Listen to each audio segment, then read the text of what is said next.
সম্মানিত প্রিয় দর্শক, হিজবুত তাওহীদকে নিষিদ্ধ করা হোক এজন্য বাংলাদেশের প্রায় সমস্ত ওলামায়ে কেরাম আজ যে বিপ্লব দেখিয়েছেন সেটি আপনাদের নজরে কেমন হবে? এতদিন পর্যন্ত আমরা ওলামায়ে কেরামের কাছে মাসআলা জিজ্ঞেস করতাম, এখন আপনাদের বিবেকের কাছে আমাদের প্রশ্ন, যেই মেয়েরা বলে আমরা এতদিন পর্যন্ত মসজিদে যেতে পারতাম না, ওলামায়ে কেরাম আমাদেরকে নিষেধ করেছেন, কিন্তু আমরা এই হিজবুত তাওহীদের আশ্রয় তলে এসে আমরা এখন মসজিদে যেতে পারছি, তাহলে সেই ইসলাম তারা কতটুকু মানছেন?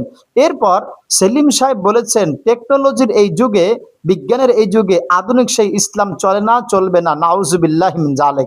আপনিই বলুন, যেই ইমাম বলে টেকনোলজির যুগে, বিজ্ঞানের এই যুগে আধুনিক সেই ইসলাম চলে না, তাহলে সে কোন ইসলাম প্রতিষ্ঠা করতে চায়? আপনারাই বলুন। শুধু তাই না, আমাদের নবীর পরেও কাহারও উপর ওহী নাজিল হয়েছে এই কথা যদি কেউ বলে, তাহার ঈমান থাকবে কি থাকবে না? প্রশ্ন আপনার নিকটে। শুধু এখানেই শেষ না, তাদের একজন মুরব্বী, যিনি প্রতিষ্ঠা, তাকে যাকে বলাও চলে, বাইজিদ খান পন্নী, এই ব্যক্তি দাবি করেছেন যে তার উপরে 8 মিনিটে 10টি মুজিজা ঘটেছেন। অথচ আমরা জানি নবীদের উপরে ছাড়া অন্য কারো, সাধারণ মানুষের উপরে মুজিজা হয় না। এমনকি তিনি নিজেকে নবীও দাবি করেছেন, নাউজুবিল্লাহি মিন যালিক। সেলিম ভাই, আপনি নোয়াখালীকে প্রথম টার্গেট করে ভুল করেছেন।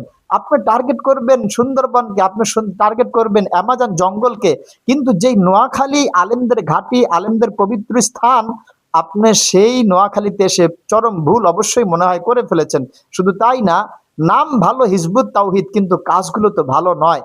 আমরা ওলামায়ে কেরামের মুখ থেকে শুনবো বা শুনলাম, সম্মানিত প্রিয় দর্শক, অনেকেই প্রশ্ন করে, আচ্ছা এদের সাথে ইসলামের দুশ্মনীটা আসলে কি? অনেক ওলামায়ে কেরাম সুন্দর করে মজা করে বলেন, আরে ওলামায়ে কেরামদের সাথে, ইসলামের সাথে এদের দুশ্মনী না, এরা তো ইসলামের কোনো অংশই না, দুশ্মনী থাকবে কোথা থেকে? নেই দুশ্মনী এদের সাথে, এরা তো ইসলামের কোনো অংশই না। শুধু তাই না, হিজবুত তাওহীদের বিরুদ্ধে সমস্ত মুসলিমকে ঐক্যবদ্ধ গড়ে তুলতে হবে।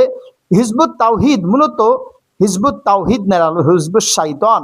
হিজবুত তাওহীদ আপনাদেরকে, আমাদেরকে কি শিখায়? এরা আলেমদের থেকে দূরে সরায়, মেয়েদেরকে দূরে সরিয়ে নিয়ে যায়, সংসার থেকে অগণিত অসংখ্য প্রমাণ রয়েছে। হিজবুত তাওহীদের একটি ভণ্ড এবং নোংরামি কথাগুলো যদি আপনাদের সামনে প্রকাশ করা হয়, ভিডিওটি লম্বা হয়ে যাবে, এজন্য আমি দেখালাম না। হিজবুত তাওহীদে আছে পর্দার বিধানকে পাল্টে দিতে চায়।